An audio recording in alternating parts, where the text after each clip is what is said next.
Can I just say, I like that you've gone for a completely different style this week.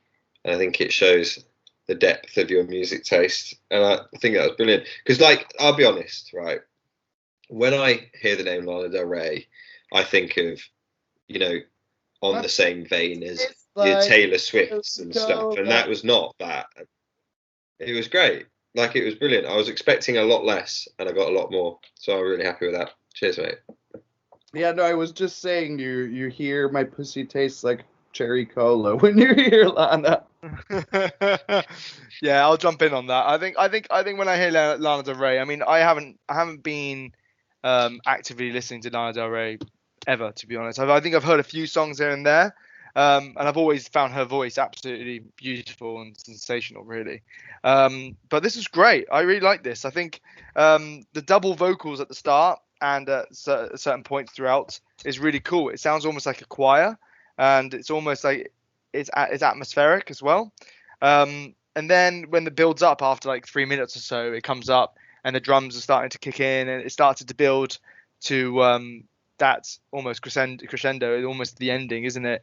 And at the end, you got the drums that carry on for pretty much almost nearly a minute, just carrying on with the drums, and I think it's cool. I think it's a really nice song. It was beautiful, and Ben described it really well. Right, so as you can imagine, I really like Lana Del Rey, which is why I chose this. It brings up a lot of memories for me. You know, when Born to Die came out, I was in Milan at the time, and with my roommate Rafi at the time, we used to, because it was kind of our guilty pleasure listening to Lana Del Rey, because when she came out, it was kind of like another pop star, and I don't think people really understood how deep and how important of a contemporary songwriter I think Lana Del Rey is. But anyways, we would play FIFA and put on Born to Die and listen to the whole album and just play FIFA, and that was kind of our boys' night. So no, I love Lana. I love that she is really embracing this kind of retro vibe, and she's done that in the past, of course, with her cover of Blue Velvet, and obviously it's kind of her image, the 50s stuff. You know, also when she does Norman fucking Rockwell on the previous album, which was beautiful, by the way. So I don't want to carry on too long, but I think it's very nice. I love the jazzy drums. I love her voice. I love her songwriting. I think it's a brilliant song. It might be one of the best songs she has put out, in my personal opinion. So I'd agree. To see that, you know, after good 10 years of stardom, she's still putting out really high quality stuff.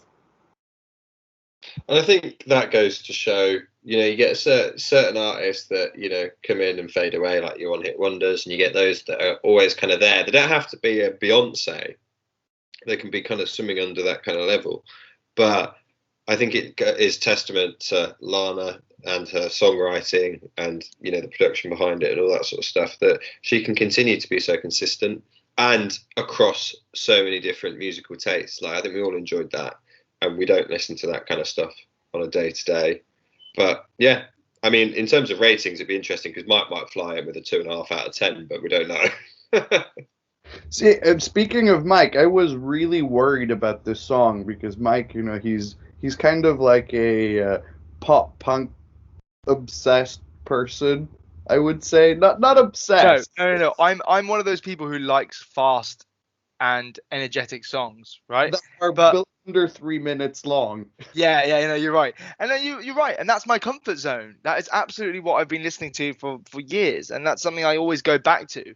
There are songs that I've added to my likes playlist just because they sound like other songs I've heard, and I like that. But this is where I'm trying to branch away. I'm trying to listen to other sort of genres, other type of music, and Jacopo, I really appreciate you actually introducing me to this song because it was cool. It was really, really nice, and it was really, really easy to listen to. But I also want to touch base on the chemtrails, sorry, over the country club, right? And country club. Yeah, chemtrails over the country club. Over the country club. And I want to talk about that actually the title itself. So it's almost like country club is almost seen as a safe place to go, meet all your friends. It's almost like a little bubble, isn't it? But then you talk about chemtrails, and it's almost like chemtrails are almost, I don't know how to describe it. It's just bad, isn't it? So something good. Polluting agent. But then again, I mean, we're going into conspiracy theories here, and I personally don't think that Lana is a believer in chemtrails. But I think it's very interesting how you're pointing this out, because that's exactly how I understood the song. As in, she's trying to kind of make this beautiful, and that's something that Lana really does in a lot of her music. She creates this beautiful image, again, of the 50s, of the swell kind of Niceville vibes, that you see. See, Niceville is a film with Tobey Maguire from a few years back, but I think that's exactly how I picture Lana Del Rey. Same as Mad Men. Sort of this perfect idyllic picture, but then it's completely distorted in some way. And that's where the chemtrails come in. So my interpretation is slightly different.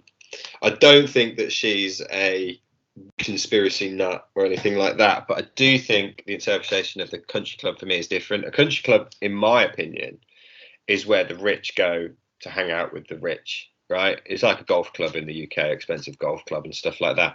And I think what she's trying to do with that name is sort of say, when it comes to like a global thing, almost like a COVID, it doesn't just affect the poor, it affects the rich as well. And with chemtrails over the country club, it's sort of saying, if chemtrails are real, which I'm pretty sure they're not, and they're coming over the country club where people are paying thousands, tens of thousands of pounds for a membership, it's still going to fuck you up. And I think that's probably an ode to COVID in a very, very artistic and Lana Del Rey way. But that's just my interpretation. But this, isn't it interesting? It could also not just be COVID. It could be about climate change. Yeah, it's about many different things. Indeed. I think that's the beauty of good songwriting and good songs, that they get you to think and interpret them. It's like poetry, it's like reading poetry. It's like reading a novel. And that's what's really important to me. And I think if we look at ratings now, I'm interested to, particularly, again, Mike's rating is something that intrigues me about this. But yeah. Shall we leave Mike till last and keep the anticipation going?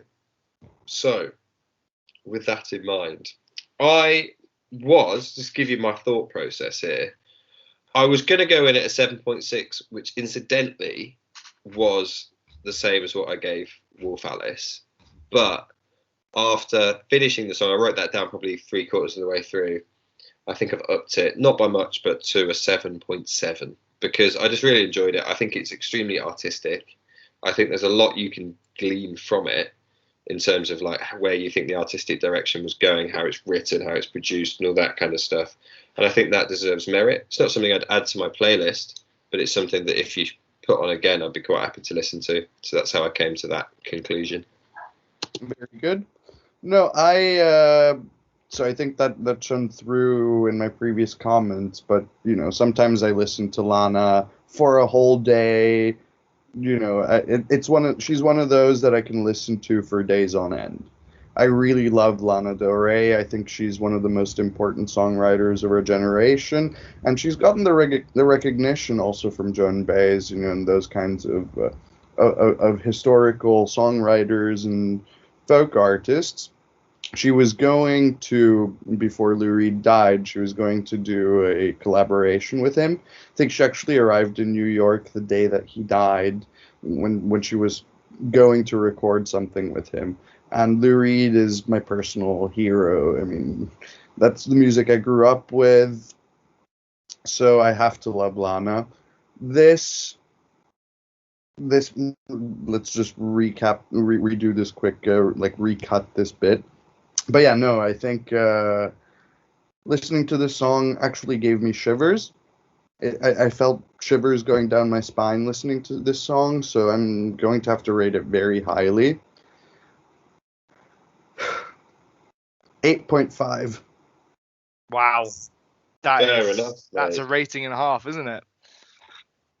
So I'll jump on to mine.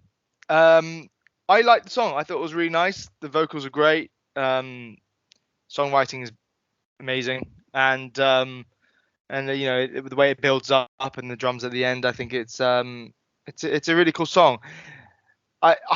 It's again out of my comfort zone, so I'm finding it hard to say I'd actively listen to this.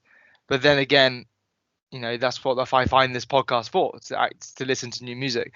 So I think I'm happily rate it a 6.8. I like the track. It might take me a while. I think if you introduced me to this track in a year's time, after a year's worth of listening to new music on podcast, I probably would rate it higher. But I'm still cautious. I'm still really cautious. And but that's not to say I don't respect it. And I think it is a lovely song. And I'm happy with my 6.8 rating. Fair enough. Fair enough, mate. Fair enough. So that brings me to my song, the last song. I'll give you guys one guess each as to where this band are from. Beijing. Montreal. It's actually Vancouver. Don't know if I mentioned that, but Vancouver. Oh, so close. I know that Mike has heard this band before, and I know that Jacopo, you might not have done. So I'm really intrigued to hear your thoughts. But it isn't beautifully written like Lana Del Rey, and it's not well put together like Wolf Alice, and it's not glam rock satirical stuff like One Morning Left, but it is just good old-fashioned proper fun emo pop punk, and it's a band called Youth Fountain.